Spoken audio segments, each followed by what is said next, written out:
Effectivement, cette montée du climato-scepticisme ou du déni climatique est inquiétante. Je pense qu'il y a plusieurs raisons derrière cela. Il y a d'abord des gens qui vont évidemment s'enfermer dans du complotisme, dans une bulle de réalité alternative et sur lesquelles les faits ne vont plus avoir la moindre influence.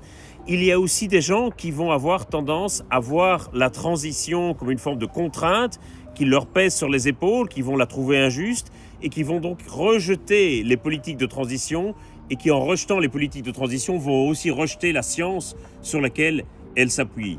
Je pense qu'il y a aussi l'effet d'un discours sur le changement climatique qui parfois apparaît comme idéologique, comme militant, et qui donc va amener certaines personnes à les rejeter. Et donc dans ces 35%, je pense que tous ne nient pas la réalité du changement climatique, mais qu'il y a des phénomènes de rejet sociologique et politique sur lesquels nous devons nous interroger.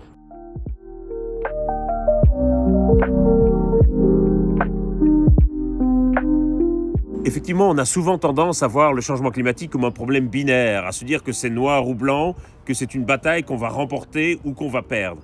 Et donc, ça entraîne de ce fait, chaque fois qu'on voit une mauvaise nouvelle, parfois un sentiment de découragement. Et je pense que c'est très important de rappeler qu'il s'agit d'un problème graduel où chaque dixième de degré va avoir une énorme importance et donc chaque action qu'on va poser va avoir une énorme importance. Je pense que c'est aussi important de communiquer sur les résultats que nous obtenons. Parfois, les gens ont l'impression qu'on n'obtient aucun résultat, ce qui crée une forme de désespérance.